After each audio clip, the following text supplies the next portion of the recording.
Looking for a super simple dessert that you can whip up in no time? Well, we have one for you today. Suzanne Clark from livingacreativelife.net is here with the recipe. What are we making? We are making a very berry cheesecake, and you're right, it's so easy. It's one of our favorites. Our family just loves it. You have a birthday, we make a cheesecake. And you said this is the easiest cheesecake you've ever done. Yes, and it's so good too. That's the whole thing. Okay, what do we start with? Well, first of all, we're going to make the crust, and I'm not a big fan of graham cracker crust, so I like to use the pecan shortbread cookies. And I just put them in a baggie, roll them out with a rolling pin. Crunch them up like you did, and then pour them in there? Yep, and then we're just going to put some butter right into the bag. No need to get something else out.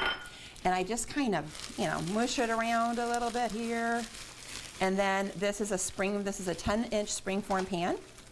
Just going to put it in here. Whoops. I didn't want you to get messy. That's okay. There we go. So we're just going to open it up like that. And you can kind of even use the wrapper itself here, or I like to use a jelly jar to kind of push it in. And this gets the crust nice and even. So we're going to do this, and then we're going to bake it in a 350-degree oven for 8 to 10 minutes until it gets kind of, brown on the top. Okay. Next is the first layer, and just a few ingredients. We have 3 8-ounce containers of cream cheese from Challenge Butter. Okay, so these right here, you have 3 of these in there. And they're nice and silky. They taste really good. Makes this cheesecake really nice. And then we need to add 3/4 cup of sugar. And this is just regular granulated sugar right in there. And then we have 3 eggs. And we're going to just add 1 at a time. And want to make sure it's all blended. Yeah, and then we're just going to keep on mixing until it's nice and creamy. And we might want to turn it on just a little higher to get that going. And it then doesn't take long. No, it doesn't. And we're going to add some vanilla. And I always add more vanilla probably than your average person because I really like the taste of it. How much did you put in there? That is a tablespoon. Okay. A whole tablespoon. Okay? And that is good. So what we want to do is take out this filling. And we want to go ahead and just pour it on top of here. And then we're going to place this whole thing into a 350 oven. And our crust has been baked.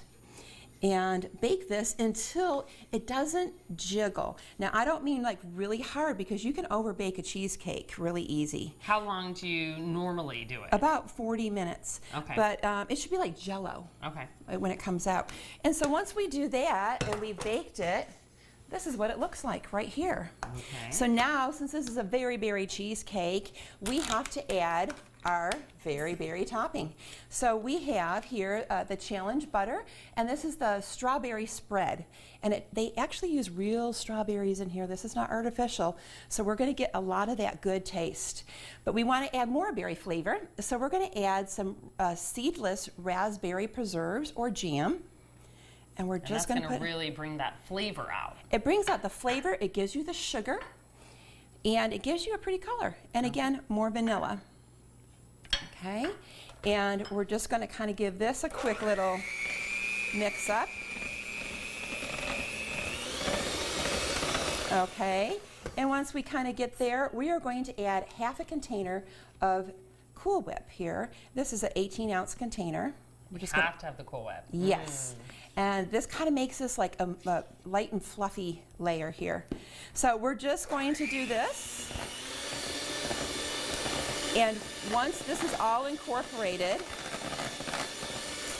Well, it really adds that berry. You can see the pink, you can see the strawberries. And it makes it so nice and creamy when you put it on the cake. And then we're going to put this on the top. And I probably would have spent a little more time mixing this up, but you can do that when you're making it. And we are going to put this in the refrigerator, and this is the hard part. You have to wait for 4 hours for it to cool. And then once it's nice and firmed up, we are going to add the rest of our Cool Whip. Which is what you did right here. You just added another layer. And then to make it look even prettier, you did just a variety of berries. Whatever is in season is what's going to make this cake shine. Really have that wonderful flavor.